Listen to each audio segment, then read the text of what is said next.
नमस्कार, मी ज्ञानेश्वर मोरे. नवराष्ट्राच्या डिजिटलमध्ये तुम्हा सर्वांचं स्वागत आहे. आपण दररोज नवराष्ट्राच्या स्टुडिओमध्ये राजकीय नेत्यासोबत गप्पा मारत असतो, त्यांची मते जाणून घेत असतो. आता 2024ची लोकसभा निवडणूक आहे. त्या लोकसभा निवडणुकीच्या पार्श्वभूमीवर आपण त्यांची प्रतिक्रिया देखील घेत असतो. आज आपल्यासोबत सविस्तर चर्चा करण्यासाठी आहेत राष्ट्रवादी काँग्रेस शरदचंद्र पवार पक्षाचे ज्येष्ठ नेते श्रीकांत शिरोळे सर. सर, तुमचं नवराष्ट्राच्या स्टुडिओमध्ये खूप खूप स्वागत आहे. तर सर, आपण चर्चेला सुरुवात करूयात. आता 2024ची जी लोकसभा निवडणूक आहे त्या निवडणुकीकडे तुम्ही कसं पाहता? नाही, केवळ हीच निवडणूक नव्हे तर आता मी स्वतः राजकारणामध्ये 68 साली पहिल्यांदा निवडून आलो. त्याच्या आधी 2-3 वर्ष सोशल लाईफमध्ये होतो. 55 वर्ष म्हणजे जवळपास 55-56 वर्ष मला हे राजकारण कळतंय जवळून. त्याच्या आधी मी पाळण्यामध्ये असल्यापासून घरी राजकारण आहे. त्यामुळे पण ह्या ज्या निवडणुका आहेत ना, अगदी 52 सालची पहिली निवडणूक आपण घेतली, ती अगदी आता उद्या होणारी 24ची, ह्या सगळ्या लोकसभेच्या निवडणुकीला एक वेगळा संदर्भ असतो. देशाचा मार्ग काय असावा, देशामध्ये कोणता राजकीय विचार असावा, आर्थिक विचार असावा, सामाजिक विचार असावा, हे ठरवणारी ही लोकसभेची निवडणूक आहे. विधिमंडळामध्ये राज्यातले प्रश्न असतात, स्थानिक स्वराज्य संस्थेमध्ये त्या गावातले शहरातले प्रश्न असतात. परंतु राष्ट्रीय पातळीवर आणि आंतरराष्ट्रीय पातळीवरती जर विचार करायचा झाला तर त्या दृष्टीने लोकसभेची निवडणूक ही फार महत्त्वाची असते. आणि या निवडणुकीमध्ये कोणाविरुद्ध कोण उभा आहे असा विचार करायचा नसतो कधी. कोणत्या विचाराविरुद्ध कोणता विचार उभा आहे आणि आपल्याला कोणता विचार स्वीकारायचा हे यात महत्त्वाचं असतं. आपण आत्ता सांगितलंच की 1968 सालापासून आपण राजकारणात आहात. सगळ्यात महत्त्वाचं म्हणजे भाऊसाहेब शिरोळे आपले पिताजी म्हणजे या शहराचं एक भूषण होतं. म्हणजे त्यांचं नाव हे सुवर्णाक्षराने कोरलं गेलेलं आहे, कारण या पुणे शहराच्या जडणघडणीमध्ये भाऊसाहेबांचं खूप मोठं योगदान राहिलेलं आहे. अशा कुटुंबातून आपण येतात. तर आपण ज्या सुरुवातीच्या निवडणुका होत्या त्या निवडणुका आणि विशेषतः गेल्या 10, 15, 20 वर्षातल्या निवडणुका याच्यात फरक कसा कळा? नाही, मी एक आपल्याला सांगतो की लोकसभेची निवडणूक जेव्हा होते ना तेव्हा ते विशिष्ट विचाराने प्रभावित झालेली असते. तर त्यावेळेची लोकसभेची निवडणूक आणि आताची आपल्याला मी सांगतो की ज्याला पण तर लाट म्हणतो की नाही, लाट म्हणजे त्या विचाराचा प्रभाव आहे.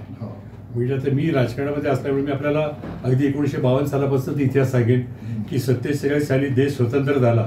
त्याच्या पार्श्वभूमीवर 52ची निवडणूक झाली. संयुक्त महाराष्ट्र चळवळ सुरू झाली, त्याच्या पार्श्वभूमीवर 57ची निवडणूक झाली. चीनने आपल्यावर आक्रमण केलं, त्याच्या पार्श्वभूमीवर 62ची निवडणूक झाली. पंडित नेहरू आपल्यामध्ये नव्हते, लालबहादूर शास्त्री पंतप्रधान झाले, इंदिरा गांधींच्याकडे धुरा आली देशाची, त्याच्या पार्श्वभूमीवर 67ची निवडणूक झाली. इंदिरा गांधींना सरकारमध्ये पूर्ण बहुमत नव्हतं, त्यांची अडवणूक केली जात होती, पक्षांतर्गत अडवणूक होत होती. याला कंटाळून त्यांनी मग मुदतपूर्व निवडणुका जाहीर केल्या. त्या 1971 साली झाल्या. 77ची निवडणूक आपण सगळे जाणतात की 75ला आणीबाणी लागू केली होती, त्याच्या पार्श्वभूमीवरती 77ची निवडणूक झाली. 80 सालची निवडणूक, ज्यांना निवडून दिलं होतं 5 वर्षासाठी त्यांना 5 वर्ष सरकार चालवता आलं नाही, मोरारजीभाईंचं सरकार होतं, त्याच्या पार्श्वभूमीवर 80ची निवडणूक झाली. 84ची निवडणूक इंदिराजींच्या हत्येच्या पार्श्वभूमीवर झाली. 89ची निवडणूक राजीव गांधींचा कस त्या निवडणुकीत राहिला. अशा ह्या प्रत्येक निवडणुकीला आणि 2004 ते 2014 हे मनमोहन सिंगांचं सरकार, UPचं सरकार होतं, त्याचा लेखाजोखा आपण मांडला 14 साली. आणि मग 14 सालच्या या निवडणुकीमध्ये मोदी या आंतरराष्ट्रीय पातळीवरती आले. पण महत्त्वाची गोष्ट अशी आहे की या सगळ्या स्थित्यंतरामध्ये जी तरुण पिढी येत गेली ना, त्या तरुण पिढीशी ज्यांचा संपर्क राहिला त्यांनी, त्या तरुण पिढीने त्या राजकीय विचाराला जवळचं केलं. मग 2014 साली मोदींची लाट होती, मोदींचा प्रभाव होता आणि मोदींनी गुजरातमध्ये खूप काम केलं असं सांगितलं गेलं. तर जी तरुण पिढी 1980 साली जन्माला आली होती, ती 80 साली संजय गांधींचा हत्या झाली, अपघात झाला.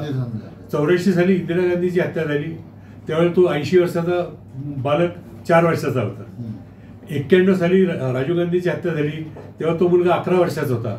ज्या राजीव गांधीने आपल्याला मताचा अधिकार दिला आहे 18व्या वर्षी, तेव्हा तो 80 सालचा मुलगा जेव्हा 18 वर्षाचा झाला तेव्हा 98 साली देशामध्ये वाजपेयींचं सरकार होतं. त्यामुळे आपलं मत वाया जाऊ नये, पंतप्रधानांच्या पक्षाला दिलं पाहिजे, एक मानसिकता असते, घरी काही नाही ते. आणि त्याच्यामुळे मग तो तरुण वाजपेयींच्या बरोबर जोडला गेला. तिथून पुढे 6 वर्ष वाजपेयींचं सरकार होतं. त्यामुळे 18 वर्षाचा तरुण हा 24 वर्षाचा होईपर्यंत भाजपशी जोडला गेला. आणि मग दुर्दैवानं काँग्रेस त्या पिढीपासून लांब राहील. म्हणजे 80 सालच्या तरुणाला पंडित नेहरू तर 64 साली गेले होते. पंडित नेहरू, महात्मा गांधी ही जुनी पिढी झाली. परंतु 80 नंतर जन्माला आलेली जी तरुण पिढी आहे जी आज आपल्या प्रामुख्यानं आज आपल्या देशामध्ये मतदार किती आहेत? 98 कोटी मतदार आहेत. एकूण लोकसंख्येच्या 80% आता मतदार आहेत आपल्याकडे. आणि त्याच्यामध्ये 50 कोटी पुरुष आहेत, 48 कोटी महिला आहेत. पण ह्या सगळ्यांच्यावरती त्या आणि प्रत्येक गोष्टीला स्थलकालाचा संदर्भ असतो. म्हणजे मोदींनी त्यांची पाठी कोरी होती, त्यांनी काही आश्वासनं दिली, लोकांना आश्वासनं खरी वाटली, मोदींना मतदान दिलं. आणि 14 आणि 24 मध्ये फरक आहे की 14 साली मोदीच्या विरोधात बोलण्यासारखं काही नव्हतं. आज 24 सालामध्ये 10 वर्षात त्यांनी जो कारभार केला, ज्या बऱ्या वाईट घटना घडल्या देशामध्ये, त्याचा संदर्भ मोदींच्या बरोबर लावला जातो. आणि मग आता त्याच्या तुलनेमध्ये मोदींना मत द्यायचं का मोदींच्या विरोधात? मोदींना म्हणजे मोदी विचार, वैयक्तिक नरेंद्र मोदींचं आपलं कोणाचंच वागणं नाही. मोदी जो विचार घेऊन त्या देशामध्ये चाललेले आहेत, तो विचार टिकवायचा, रुजवायचा का त्याला लोकशाही टिकवण्यासाठी त्याला विरोध करायचा, हा खरा मोठा प्रश्न आता या निवडणुकीमध्ये आहे. आत्ता म्हणजे लोकसभा निवडणूक 7 टप्प्यांमध्ये होणार आहे. आणि सगळ्या आपण जर बातम्या पाहिल्या तर याला उमेदवारी दिली, त्याला दिली, त्या उमेदवारी न मिळाल्यामुळे इतके जण आता बंडखोरी करतायत वगैरे. तर तुम्हाला जो भाऊसाहेबांचा वारसा आहे, आमच्या माहितीत असा आहे की भाऊसाहेबांना स्वतःला एकदा विधानसभेचं तिकीट नाकारलं गेलं, परंतु यशवंतराव चव्हाण मुख्यमंत्री होते, त्यांनी शब्द पाळला आणि त्यांनी लगेच विधान परिषदेवर त्यांना संधी दिली. आणि भाऊसाहेबांना राज्यसभेवर सुद्धा जाण्याची संधी आली होती, पण त्यांनी मोठ्या मनाने तो नकार दिला होता. तर ती नेमकी आठवण काय आहे? त्या सगळ्या घडामोडी तुम्ही जवळून पाहिल्या आहे. तर आज एकीकडे एका तिकिटासाठी पक्षशिस्त मोडून आपण बंडखोरी करतो, पण दुसरीकडे नाही बाबा, यशवंतराव चव्हाण साहेबांनी आपल्याला शब्द दिला आहे, त्यामुळे काहीतरी होणार आहे, अशी एक जी भूमिका होती. तर त्यावेळेची आठवण खरं सांगू का, या सगळ्या कौटुंबिक आठवणी आहेत. हो चालेल. यशवंतराव चव्हाण साहेब हे भाऊसाहेब जरी त्या कौटुंबिक आठवणी असल्या आपण शेअर करू, तरी ते लोकांना समजलं पाहिजे. डॉक्युमेंटेशन आहे. यशवंतराव चव्हाण साहेबांचे आणि आमच्या वडिलांचे अत्यंत जिव्हाळ्याचे संबंध. म्हणजे चव्हाण साहेब 57 साली ज्या वेळेला मुख्यमंत्री झाले पहिल्यांदा, तेव्हा भाऊसाहेब हे संयुक्त महाराष्ट्र समितीचं काम करत होते. 57 सालच्या पुणे शहराच्या निवडणुकीमध्ये संबंध पुणे शहरामध्ये सर्वाधिक मतं मिळवून भाऊसाहेब निवडून आले होते. त्यावेळेला भाऊसाहेबांना मतांचा राजा ही पुणेकरांनी पदवी दिली होती, यशवंतराव चव्हाण साहेबांनी पदवी दिली होती. पण संयुक्त महाराष्ट्र समितीचा आग्रह हा होता की मुंबईसह महाराष्ट्र झाला पाहिजे. मग 1960 साली महाराष्ट्र राज्याची निर्मिती झाल्यानंतर चव्हाण साहेबांनी बेरजेचं राजकारण केलं. आणि मग त्यांनी भाऊसाहेबांनी त्यांच्याबरोबरच्या सगळ्या तरुण कार्यकर्त्यांना सांगितलं की आता तुमचा आग्रह होता महाराष्ट्र झाला पाहिजे, आता महाराष्ट्र झालेलं आहे, तेव्हा तुम्ही राष्ट्रीय प्रवाहामध्ये यावं असं मला वाटतं. आणि मग संबंध राज्यामधून भाऊसाहेबांच्या वयाचे, त्यांच्या बरोबरचे अशा सगळ्या तरुणांना चव्हाण साहेबांनी एकत्र केलं. पण हे एकत्र करत असताना प्रत्येक कार्यकर्त्यांमध्ये काय गुण आहेत त्याची त्यांना जाणीव होती. आणि तो काळ असा होता बघा, तुम्ही आता बोललात म्हणून, आज जसं तिकिटासाठी शेवटच्या क्षणापर्यंत रस्सीखेच चालू आहे तसं त्या काळात नव्हतं.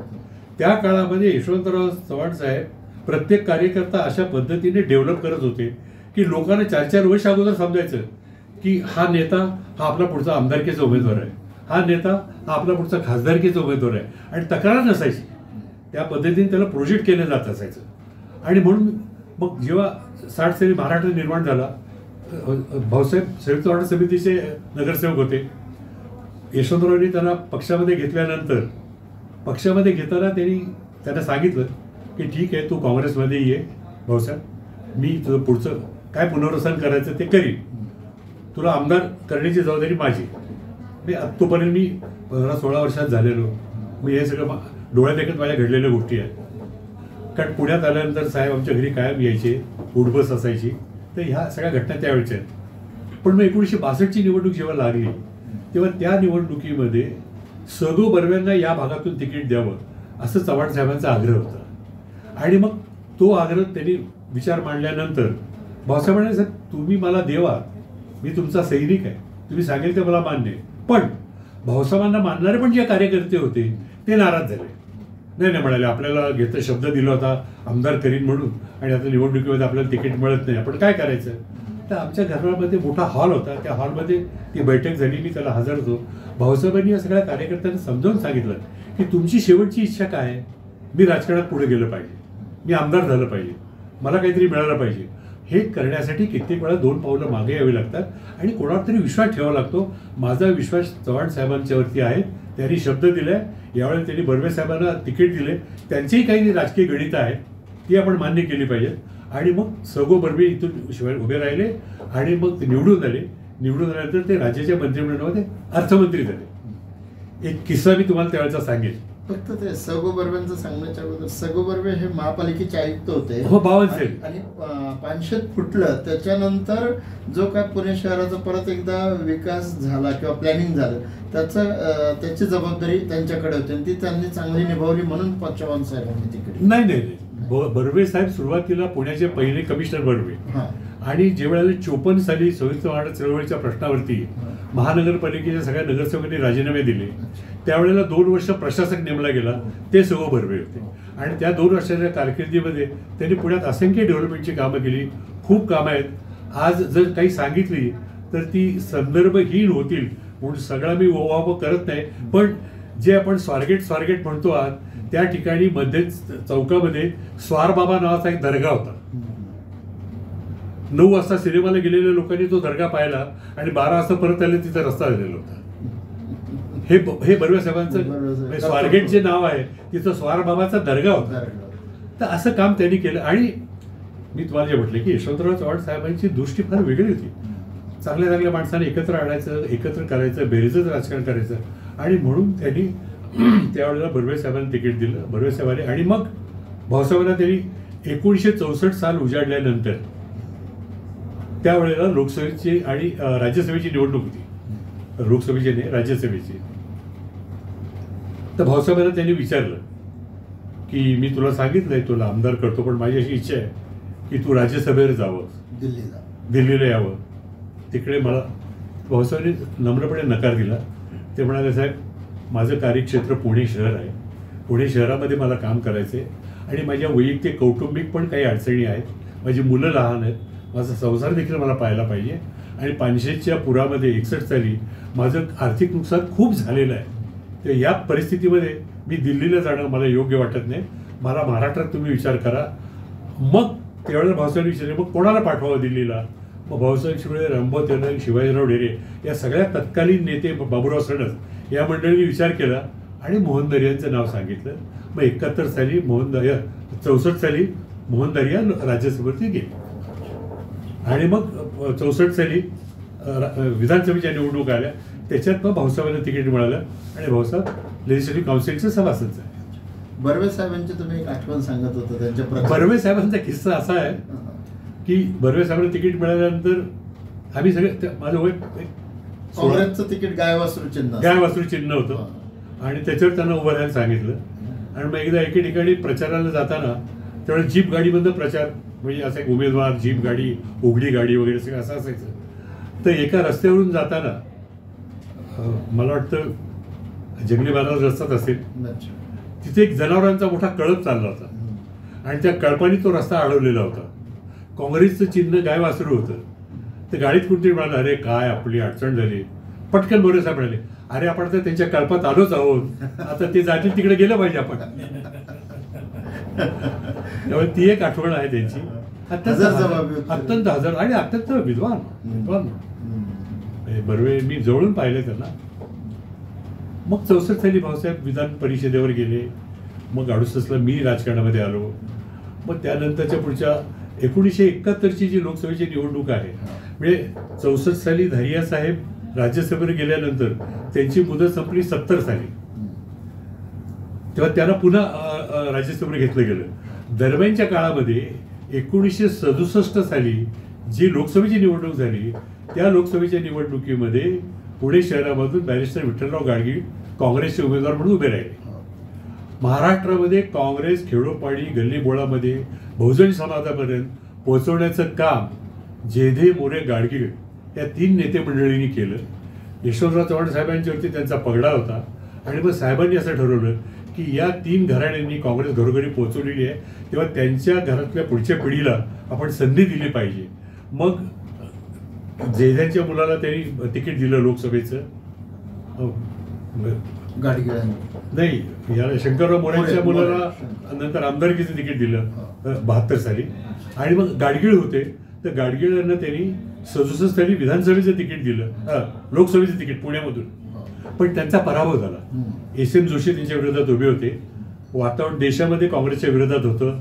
मध्य प्रदेशमध्ये पहिल्यांदाच संयुक्त विधायक दल ही कल्पना आलेली होती. पंडित नेहरूंचं निधन झालेलं होतं. लाल बहादूर शास्त्रींचं निधन झालेलं होतं. इंदिरा गांधी पंतप्रधान होत्या. अशा त्या सगळ्या पार्श्वभूमीवरती 67ची निवडणूक झालेली होती. आणि मग त्या निवडणुकीमध्ये गाडगिळांचा पराभव झाला. पण ही गोष्ट यशवंतराव चव्हाणांच्या मनाला लागली. ती म्हणाली चांगला कार्यकर्ता आहे, चांगला शिकलेला विद्वान आहे, याला आपण सोडायचं नाही. मग जेव्हा 1971च्या निवडणुकीमध्ये लोकसभेला मोहनधारिया उमेदवार झाले काँग्रेसचे, म्हणजे ते राज्यसभेमध्ये असताना देखील त्यांनी म्हणाले की मला लोकसभेत काम करण्याची इच्छा आहे. मग ते लोकसभेमध्ये उभे राहिले, निवडून आले. मग त्यांची जागा मोकळी झाली. तिथं बॅरिस्टर गाडगीळांना चव्हाण साहेबांनी संधी दिली. आत्ताच्या निवडणुकांमध्ये कार्यकर्त्यांचं आपण पाहतो की बुवा AC गाडी पाहिजे फिरायला, नंतर जेवणावळी वगैरे वगैरे चालतात. तर त्या तुलनेमध्ये 25, 30, 40 वर्षापूर्वीचा कालावधी काळ कसा होता, त्यावेळेस कसा असतो? हो, तुम्ही 25-30 म्हणताय. मी 32 वर्षापूर्वीची माझी निवडणूक सांगतो. हा समोर बसलेला साक्षीदार आहे. मला काही शारीरिक माझं ऑपरेशन झालं होतं, तेव्हा मला धड चालता येत नव्हतं. ही सगळी मुलं माझ्याकडे आली. मला म्हणली नाही भाऊ, तुम्ही फक्त फॉर्म भरा, बाकीचं आम्ही सगळं बघतो. त्यांच्या आग्रहाला बळी पडून मी फॉर्म भरला. निवडणुकीला उभं राहायचं ठरवलं. खिशात हात घातला तर 3,000 रुपये माझ्याकडे होते. मी त्यांच्याकडे दिले, म्हणलं 3,000 रुपये घ्या, कामाला सुरुवात करा, मग आपण नंतर पैशाची व्यवस्था करू. निवडणूक संपल्यानंतर माझा दुसरा एक चुलत भाऊ अरुण शिरोळे, तो माझ्याकडे आला. म्हटलं भाऊ, हे त्यातले 500 रुपये शिल्लक आहेत, 2,500 रुपये लागले. हे 32 वर्षापूर्वीच आहे. आपण विचारता ते तर त्याच्या अगोदरच आहे. आणि काय होतं की मी जे मगाशी सांगितलं की कोण ह्या प्रांताचा, ह्या तालुक्याचा आमदार होणार आहे, ह्याला प्रोजेक्ट केलं जात होतं. कोण खासदार होणार आहे याला प्रोजेक्ट केलं जातो. त्यामुळे त्या माणसांनी लोकहिताची कामं करावी. आर्थिक व्यवहाराचा विषयच नव्हता त्यावेळेला. म्हणजे 71 साली धारिया साहेब जेव्हा उभे राहिले, त्यावेळेला धारिया साहेब रोज सकाळी 9 वाजता आमच्या घरी यायचे. मॉडेल कॉलनीमध्ये आम्ही राहत होतो. मग भाऊसाहेब शिरोळे, त्यांच्या गाडीचा ड्रायव्हर धारिया साहेब, पुणे शहरामध्ये सगळ्या व्यापाऱ्यांच्याकडे जाऊन, उद्योगपतींच्याकडे जाऊन निवडणुकीसाठी फंड गोळा करायचे आणि त्या फंडावरती निवडणूक व्हायची. 1980 सालचा किस्सा आहे. आम्ही त्यावेळेला इंदिरा काँग्रेस वेगळी झाली होती. काँग्रेस पक्ष सत्तेवरती नव्हता 77 ते 80. व्यापारी मंडळी फार हुशार असतात. कोण सत्तेवर येणार आहे याचा आराखडा बांधून त्यांना कोणाला किती देणगी द्यायची हे ते ठरवत असतात. त्यामुळे 80 सालचा माझा अनुभव आहे की आम्ही खेडमध्ये प्रचार करत होतो. इंदिरा गांधीची सभा दिवाळीच्या अगोदर ते होणार होते आणि त्यावेळी इंदिराजी सत्तेवरती नव्हत्या. त्या हेलिकॉप्टरनी शिरूरला आल्या. तिथे हेलिकॉप्टर खराब झालं. मग गाडीतून त्या जुन्नरला आल्या. त्यांची गाडी, रसिकलाल धाडीवालची गाडी आणि माझी गाडी, असं आम्ही गेलो. ती सभा झाली. पण ती सभा होण्यापूर्वी सभेसाठी काही पैसे गोळा करायचे होते, म्हणून शंकरराव बाजीराव पाटील, विठ्ठलराव गाडगीळ आणि मी आम्ही त्या भागामध्ये फिरत होतो. फिरत असताना गाडगीळ साहेब आणि पाटील साहेब एका व्यापाऱ्याकडे आतमध्ये गेले. मी आपल्या गाडी मीच चालवत होतो. मी गाडीच्या तिथं उभं होतो. तेवढ्यात एक भिकारी आला. मला त्याच्याचा हात केला. म्हटलं आम्ही पण तेच करतोय. आणि हे गाडगीळ साहेबांनी ऐकलं. मला म्हणले काय तू, म्हणजे आपण काय वेगळं करतो मला सांगा ना. पण जे पूर्वी आमच्या पक्षाला 5-5 हजार रुपये देणग्यात येत होते, ते आमची 500 रुपयावरती त्यांनी बळवण केली. सत्ता नसल्यामुळे. त्या 80 सालच्या निवडणुकीमध्ये गाडगीळ साहेबांचं तिकीट जाहीर झालं. मी त्यांना घ्यायला याच्यावर गेलो रेल्वे स्टेशनवर. ते गाडीमध्ये पुढे बसले. माझा मेहुणा गाडी चालवत होता. मी गाडी चालवत होतो. मेहुणा मागे बसला होता. आणि त्यावेळेला आमचे एक जिल्ह्याचे अध्यक्ष होते ग्रामीणचे, ते गाडीमध्ये बसले. तर गाडगे साहेबांच्या आता लक्षामध्ये नाही, गाडगे साहेब मला त्याच्या अगोदर गाडगे साहेबांचं तिकीट जाहीर झालं तेव्हा आम्ही त्यांना मुंबईला भेटायला गेलो. ते दादरला राहत होते. तर तिथे गेल्यानंतर मग माझं तिकीट नक्की झालं, कसं झालं वगैरे, आणि तिकडे याला गुलाम नबी आझाद उभे राहणार आमकं सगळी नावं सांगितली. आणि पटकन मला म्हणाले की श्रीकांत, खेडमध्ये तुझं नाव जोरात आहे म्हणे, आणि तुझं नाव दिल्लीला गेलेलं आहे, बहुतेक तुला तिकीट मिळेल. मी म्हणलं अहो गाडगे साहेब, माझं खेडशी काय संबंध, मी पुण्यात काम करणारा कार्यकर्ता, खेडमध्ये मला कोणी ओळखत नाही. आणि नाही म्हणाले, पण ते तुझं आणि अनंतराव थोपट्यांचं नाव चाललंय, पण थोपटे म्हणाले की मला आमदारकी पाहिजे, तर तुझं बहुतेक नक्की होईल. की सोडून दिला विषय, फार काय मनावर घेतला नाही. मग हा किस्सा, मी गाडीत गेलो होतो, तर ते गाडीमध्ये ते जे आमचे जिल्हाध्यक्ष होते ना, त्यांच्याकडे वळून गाडी म्हणाले, अहो तुमचं खेडला नाव जोरात आहे म्हणे.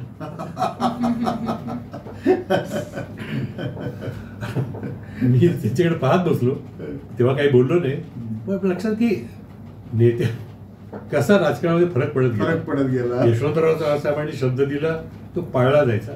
बाकी मग स्वतःचं काम काढून घेण्यासाठी असे नेते मंडळी तयार होते. हा जो हे जे तुम्ही आता सांगितलं शब्द कसा बदलत गेला, म्हणजे भाऊसाहेब होते का ते म्हटले मला दिल्ली नको म्हणाले. त्याच वेळेस तुमच्या बाबतीतच एक किस्सा घडलेला आमच्या कानावर आहे की शंकरराव चव्हाण मुख्यमंत्री असताना ते मात्र तुम्हाला राज्यसभेवर पाठवण्यासाठी खरं म्हणजे आता तुमच्यासमोर बोलायला हवं का नको माहित नाही, पण जे घडलं ते घडलं असं आहे. ती आठवण फार महत्वाची की 88 सालची गोष्ट आहे. साहेब मुख्यमंत्री होते आणि त्यावेळेला इंदिरा गांधींच्या हत्येनंतर विधानसभेच्या निवडणुका झाल्यामध्ये काँग्रेसचं 5वी बहुमत होतं. 200 आमदार काँग्रेसचे होते आणि 88 विरोधकाचे होते. तर राज्यसभेच्या 6 जागापैकी 5 जागा काँग्रेसला मिळणार होत्या, 1 जागा विरोधकांना जाणार होती. तो विषय त्यांचा वेगळा. पण ह्या 5 जागेपैकी राजीव गांधींनी पंतप्रधान म्हणून शंकररावजींना सांगितलं की मुख्यमंत्री म्हणून तुम्हाला 1चा कोटा आहे, तुम्हाला ज्याला द्यायचं त्याचं नाव आम्हाला सांगा, त्याच्यावर चर्चा होणार नाही, ते नाव आम्हाला ॲक्सेप्ट आहे, मान्य आहे. मग साहेबांनी मला बोलवलं, मला म्हणाले तुम्ही दिल्लीला जा आणि तुमचा बायोडेटा वगैरे सगळं घेऊन जा, मी येतो. राजीव गांधी त्यावेळेला इतके व्यस्त होते की शंकरराव चव्हाण साहेब 5 दिवस संध्याकाळच्या 8च्या फ्लाईटनी दिल्लीला यायचे, रात्रभर दिल्लीमध्ये, सकाळी 6च्या फ्लाईटनी मुंबईला यायचे, दिवसभर मुंबईमध्ये. असं मुख्यमंत्री म्हणून त्यांनी 5 दिवस काम केलं, अपडाऊन केलं माझ्यासाठी मुंबई दिल्ली. 5व्या दिवशी रात्री 2:30ची वेळ आम्हाला मिळाली. मग मी महाराष्ट्र सदनमध्ये राहत होतो. माझे रूम पार्टनर शबाना आझमीचे वडील प्रख्यात कवी कैफी आझमी, ते माझे पार्टनर होते रूममध्ये. पण मी दिवसभर मुख्यमंत्र्यांच्या दालनामध्ये पडून असायचो. आणि मग रात्री जेव्हा जायचं वेळ मिळाली मग आम्ही गेलो. साहेबांनी लेटरवरती श्रीकांत शिरोळे पुणे एवढंच लिहिलं होतं. आम्ही गेलो, तो कागद त्यांनी दिला. अगोदर साहेब आतमध्ये गेले. त्या आतमध्ये गुलाम नबी आझाद, नवल किशोर शर्मा, तर गुजरातमधले आपले अहमद पटेल आणि स्वतः राजीव गांधी आणि शंकरराव चव्हाण साहेब. मग 5 मिनिटांनी मला बोलवलं आतमध्ये. ते म्हणाले काही सांगण्याची गरज नाही, कॉंग्रॅच्युलेशन सगळं झालं, आप सवेरे जाके फॉर्म भर दो, इन्होंने नाम बोल दिया, आपका हो गया. ही गोष्ट 88ची ऑगस्ट महिन्यात. आणि मग आम्ही निघून आलो याच्यात महाराष्ट्र सदनामध्ये. अशोक चव्हाण तिथे हजर होते. अशोक चव्हाणांच्या समोर घडलेला किस्सा आहे. म्हणजे ह्या सगळ्या गोष्टीला साक्षीदार हयात आहेत. कारण मग नंतर अशोक चव्हाण एकदा मुख्यमंत्री झाल्यानंतर मला भेटले होते. मला म्हणले काय तुमची अपेक्षा आहे. म्हटलं नानासाहेब काय देणार होते माहिती आहे ना तुम्हाला. असा जो किस्सा झाला होता. पुढे झालं काय. पण मग सकाळी काय चक्र फिरली माहिती नाही. पण सकाळी 6 वाजता मला फोन आला चव्हाण साहेबांचा की PM हाऊसमधून निरोप आलाय की जरा तुम्हाला थांबायला सांगितलं. ते आजपर्यंत थांबलोय. एकीकडे असं किंवा भाऊसाहेबांना स्वतःहून देत होते, त्यावेळेस त्यांनी नको म्हटलं. दुसऱ्या वेळेस आलेली संधी शेवटच्या ह्याच्यात नाही. माझी एक चूक आहे, ते मी काही बोललो नाही. 1980 साली शिवाजीनगर मतदारसंघामध्ये शंकरराव चव्हाण, त्यावेळेला पवार साहेब काँग्रेसमध्ये नव्हते. आणि शंकरराव चव्हाण साहेबांच्या घरी प्रेसिडेंट इस्टेट म्हणून जो बंगला होता तिथं ह्या बैठका होत होत्या सगळ्या. तर मला तिथं चव्हाण साहेबांनी विचारलं, तुम्ही शिवाजीनगरला उभे राहता का? तर परिस्थिती अशी होती की 1980 सालच्या लोकसभेच्या निवडणुकीमध्ये काँग्रेसला शिवाजीनगरमध्ये 25,000 मताचा डेफिसिट होता. गाडगेळ उमेदवार होते, पण 25,000 मतं धारियांना अधिक होती आणि गाडगेळांना कमी होती. मग साहेबांनी सांगितलं, साहेब 25,000 मतांनी आपण तिथं पाठीमागं आहोत. ठीक आहे, मी स्थानिक आहे, वातावरण बदलले, 2 महिन्यामध्ये खूप वातावरण बदलले, काँग्रेसचं सरकार आलंय, पण 25,000चे कमी होऊन किती होणार? 2500 होतील, 500 होतील, पण पडायचंच ना. मला नको, मी नाही म्हणून सांगितलं. मग ते तिकीट श्रीधर माडगूळकरला मिळालं. त्याच्यासाठी आम्ही खूप प्रयत्न केला आणि श्रीधर त्यावेळेला 700 मतांनी पडला. तेव्हा माझ्या लक्षात आलं की 700 मतं तर मी मिळवलीच असते. राजकारणामध्ये नाही म्हणणं कसं चुकीचं असतं, त्याचा फटका मला तिथं बसला. त्याच्यामुळे मी, कालची कथा आहे, कालची नाशिकला आता जो राजाभाऊ वाजे उमेदवार उभा आहे ना, तो माझा भाचा आहे. आणि मला फोन आला पवार साहेबांच्याकडून की अरे तुमचे ते भाचे आहेत, त्याला आम्ही म्हटलं उभा राहतो, नाही म्हणतोय. म्हटलं थांबा जरा. तो फोन ठेवला, मी त्याला फोन लावला. म्हटलं पराग तुला विचारलंय का? तो म्हटलं हो, पण माझी. म्हटलं विचार काय नाही, राजकारणामध्ये नाही म्हणू नको, मी नाही म्हटलं, मी भोगलंय. आणि मग तो म्हणाला ठीक आहे तुम्ही कळवा. त्याच्यानंतर मग पवार साहेबांना कळवलं. पवार साहेबांना मी बोलतो उद्धवजींशी, आणि मग उद्धव ठाकरेंशी कानावर घातलं. आणि मग बारामतीवरून आम्हाला निरोप आला पवार साहेबांचा की ठीक आहे राजाभाऊचं नाव पक्क झालं. असं नाही ते विवेक करंजकर म्हणून त्यांचं नाव चाललं होतं. त्यामुळे राजकारण म्हणजे माझे वडील महापौर होते, माझे वडील पुणे शहराचे म्हणजे करता होते. त्यावेळेला महानगरपालिकेच्या राजकारणामध्ये जे पदाधिकारीसाठी लोक इच्छुक असायचे ना, मग स्थायी समिती असेल, उपमहापौरपद असेल, महापौरपद असेल, त्याच्यासाठी रात्री बेरात्री आमच्या घरी आमच्या आईला हे लोक येऊन भेटायचे. आणि वहिनी तुमचे पाय धरतो, तुम्ही बसावून सांगा, मला मेहर करा. आमची आई विचारी माऊली ती म्हणली, अहो माझा काही संबंध नाही, मी आपलं कुटुंब वत्सल आहे, घर सांभाळते, मुलं सांभाळते, राजकारण म्हणजे मी त्याच्या या विषयावर बोलू शकत नाही. आणि वस्तुस्थिती होती. म्हणजे तुम्ही इतक्या वेळ उल्लेख केला ना की भाऊसाहेब वडील राजकारणी, पण आम्ही कधीही राजकारणाबद्दल घरात चर्चा केली नाही. आजकाल तर उलट असतं, म्हणजे एखाद्याचं पद गेलं का तो बायकोला सगळ्यात पहिले पुढे करतो. आजची परिस्थिती अशी आहे. 68च्या निवडणुकीमध्ये एक सदस्य मतदारसंघ झाल्यानंतर ती पहिली निवडणूक होती आणि आमच्या गावठातले सगळे कार्यकर्ते भाऊसाहेबांच्या मागे लागले की काही 1, 2, 3 नावं होती, आम्हाला ती नावं नको आहेत, आम्ही त्यांना मदत करणार नाही, त्यापेक्षा तुम्ही एक नवीन नाव द्या, तुम्ही स्वतः उभे राहा. ते म्हणले मी आमदार आहे, 4 वर्ष झाली, अजून मला 5-6 वर्षे मिळतील, माझी काही इच्छा नाही महानगरपालिकेत परत जाण्याची. मग म्हणाले वहिनीला उभं करा. त्या म्हणजे 2 घास सुखारी खातोय मी बाहेर, ती बाहेर, मुलांना काय वाऱ्यावर सोडू का? मग म्हणाले श्रीभाऊला उभं करा, श्रीकांतला. माझं नाव यादीमध्ये आहे का नाही इथून सुरुवात. आणि मग तपासलं तर पुरवणीमध्ये जो एक इच्छुक उमेदवार होता त्यांनी माझं नाव नोंदवलं होतं, माझं वय पण बसत नव्हतं. त्यांनी त्याचं मतदार म्हणून तुमचं नाव नोंदवलं असेल कदाचित. हो ना. त्यांनी एका कोऱ्या, मी त्यावेळेला बीएला होतो, बीएचं इकॉनॉमिक्सचा मी अभ्यास करत होतो. तो इच्छुक उमेदवार आला, मला म्हणला श्रीभाऊ तुझं नाव नाही यादीमध्ये. म्हणलं अरे माझं वय बसत नाही. कोण बघताय म्हणले, घरीच सही. एका फॉर्मवर, कोऱ्या फॉर्मवर सही घेतली, मी विसरून गेलो. नंतर ते याद्या प्रसिद्ध झाल्या, निवडणुका लागल्या, मग हा सगळा किस्सा घडला. मग पाहिलं तर पुरवणीमध्ये माझं नाव होतं. म्हणजे भाऊसाहेबांचा तर माझ्या उमेदवारीवर प्रचंड विरोध होता. नाही म्हणाले तो लहान आहे, तो शिकतोय, त्याला शिकू दे, त्याला ग्रॅज्युएट होऊ दे, त्याला LLB करू दे, नंतर आहेच आहे आपल्या वाट्याला. पण मग ते सगळी परिस्थिती अशी काय फिरली की ते मला उभं राहावं लागलं. उभं राहिलो, निवडून आलो, जमेल तसं काम केलं. जंगली महाराज रस्ता बनवला, स्टँडिंग कमिटीचं चेअरमन असताना. सगळ्यात महत्वाचं म्हणजे ते 50 वर्षापूर्वीचा रस्ता आजही सुस्थितीत आहे. रिकांडो कंपनीकडनं आपण करून घेतला. 15 लाख रुपयात त्या काळात झालेला रस्ता आहे, जेव्हा सोन्याचा भाव 250 रुपये तोळा होता. आणि लेखी गॅरंटी त्या कंपनीने आपल्याला दिली होती की 10 वर्षात या रस्त्याला काहीही होणार नाही, एवढासा जरी खड्डा पडला तरी आम्ही सगळा रस्ता फुकट करून देऊ, पण तुम्ही या रस्त्यावरती खड्डा खाण्याला परवानगी द्यायची नाही. महानगरपालिकेने ते पाळलं, कंपनीला आपला शब्द पाळला, पण 10 वर्षासाठी बनवलेला रस्ता आज 50 वर्षे टिकून आहे. टिकून दर्जा कामाचा दर्जा. एक सगळ्यात महत्त्वाची आठवण म्हणजे तुमच्या बाबतीत अशी आहे की तुमच्या घरात लग्न असताना त्या लग्न म्हणजे तुमच्या घरात बहुधा बहिणीचं माझ्या बहिणीचं लग्न. त्या लग्नाला तत्कालीन पंतप्रधान इंदिरा गांधी उपस्थित होत्या. ते नेमकं कसं जोडून आलं तो सगळा योग? त्यावेळेला एक वर्तमानपत्र आपल्याकडे स्थानिक वर्तमानपत्रामध्ये अशी बातमी आली की 24 मेला पंतप्रधान पुण्याच्या दौऱ्यावर. 24 मे काय? 24 मे 1966.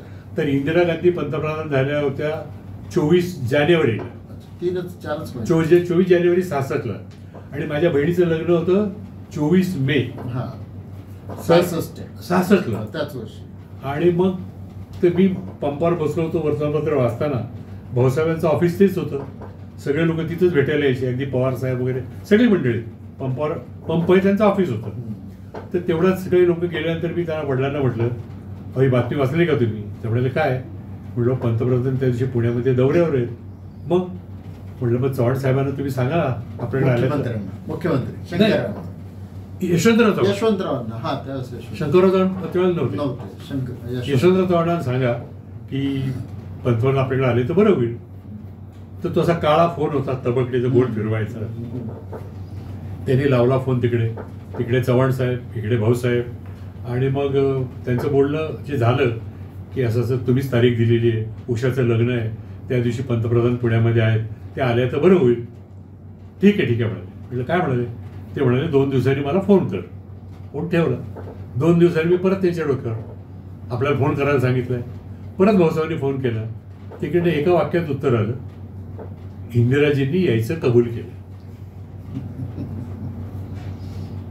आणि मग ठरल्याप्रमाणे यशवंतराव चव्हाण साहेब त्यांना घेऊन आपलं हे आता जे सेंट्रल पार्क आहे ना, तिथे कार्यालय होतं आणि तिथे ते लग्न झालं.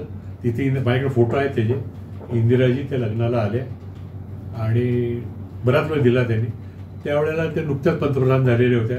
देशामधलं वातावरण एवढं काही खराब नव्हतं, दहशतवाद वगैरे असा काही विषय नव्हता. त्यामुळे मोकळेपणाने ते फिरले सगळ्या. आणि मग नंतर त्याची ओटी वगैरे भरून मराठी पद्धतीने सगळं करून आमची आई, आमची मावशी, त्यामुळे मालतीबाई शिरोळे भाऊसाहेबांच्या काकी ह्या बारामतीच्या आमदार होत्या 62 ते 67. आणि ही गोष्ट 64-66 सालामधली आहे. त्या येऊन सर एक शेवटचा प्रश्न घेतो. आता निवडणुकीमध्ये देशामध्ये राहुल गांधी यांनी भारत जोडो यात्रा काढली, नरेंद्र मोदीचे देखील सभा होत आहेत. नेमकं काय होईल 2024च्या लोकसभा निवडणुकीत? बदलून वाटते? मी तुम्हाला एक गोष्ट सांगू का? लोकांना पटवू नाही तर न पटवू, निवडणुका ह्या संशयास्पद वातावरणामध्ये होत आहेत हे तथ्य आहे. आता ज्याच्या हातात काय ससा तो पारधी अशी परिस्थिती आहे. इंदिरा गांधींनी आणीबाणी लादली होती, ती कोणालाच मान्य नव्हती. आम्ही पण त्याचं कधी समर्थन करणार नाही, तेव्हाही केलं नाही, आजही करणार नाही. परंतु त्यांनी उघडपणे आणीबाणी घोषित केली होती, धैर्य दाखवलं होतं एक महिला असून. आज देशामध्ये परिस्थिती तशीच आहे. जरा कोणी विरोधी बोललं की त्याला आत टाकायचंय, जरा कोणी आपल्याशी मता फारकत घेतली की ईडी आहे, अमुक आहे, तमक हे लावलं जातंय. देशामध्ये लोकांमध्ये प्रचंड प्रमाणामध्ये निवडणुकीबद्दल अनास्था आहे की मोदींना परत निवडून द्यावं का नाही द्यावं. याच्याबद्दल लोकांमध्ये अनेक ठिकाणी वातावरण असं आहे की नाही द्यायचं. पण इंदिरा गांधींनी निवडणूक 77 साली घेतली, ती बॅलेट पेपरवर घेतली होती. मोदी साहेब आता निवडणूक म्हणतायत ती EVMवर घेणार आहे. आणि EVMवर निवडणूक घेणार, वातावरण निवडणुकीचं काय व्हायचं ते होईल हो. पण तुम्ही 6 महिने अगोदर कसं सांगू शकता की एवढ्याला मी 400 जागा जिंकणार म्हणून? जसं क्रिकेटमध्ये मी माझा संघ जिंकणार ह्याला मॅच फिक्सिंग म्हणतात, राहुल गांधींनी परवा तोच आरोप केला. आणि मला आपण एक गोष्ट सांगा, तुम्ही सांगा मनोजजी किंवा आपण सांगा, तुमच्या घरामध्ये तुम्ही ज्या पक्षाला मत देणार आहात त्याच पक्षाला तुमच्या सौभाग्यवती मत देतील याची तुम्हाला खात्री आहे का? हे गुप्त मतदान आहे. आपण चर्चा करू, पण मत कोणाला दिलं हे ते आपल्याला सांगणार नाही. मग ही जर परिस्थिती आपल्या घरामध्ये आहे तर 6 महिने अगोदर तुम्ही कसं सांगता की आमचे 370 निवडून येणार, आमच्या सहकाऱ्यांचे 35 निवडून येणार आणि आपकी बार 400 पार? इतकं सोपं आहे काय? मग शंकेला जागा आहे. हे ईव्हीएम मध्ये काय आहे काय नाही माहित नाही, पण जागतिक पातळीवरती सगळ्या देशांनी ईव्हीएमला बंदी घातली. जगात कुठेही ईव्हीएमवर होत नाही. आणि मग तुम्हाला जर खात्री आहे की माझी लोकप्रियता प्रचंड आहे, मी 10 वर्षात खूप कामाचा ढिगारा उपासलेला आहे आणि लोक माझ्या बाजूला आहेत, तर लोक सांगतील त्या पद्धतीने निवडणूक घ्या. लोक म्हणजे मतदार. तुम्हाला ईव्हीएम पाहिजे ईव्हीएम घ्या, नको असेल बॅलेटवर घ्या. पण जेव्हा तुम्ही एखाद्या विशिष्ट गोष्टी हट्ट करता आणि बाकी इतक्या गोष्टी आहेत या निवडणुकीमध्ये, महागाई आहे, गरिबांचे प्रश्न आहेत, विद्यार्थ्यांचे प्रश्न आहेत, शेतकऱ्यांच्या आत्महत्या आहेत, इंधनाचे भाव वाढ आहे, पेट्रोलची भाव वाढ आहे, गॅस तुम्हाला परवडतो का गॅस? 400 रुपयाचा गॅस 1,000 रुपयाला झाला आहे, लाईटचं बिल वाढलं 15%.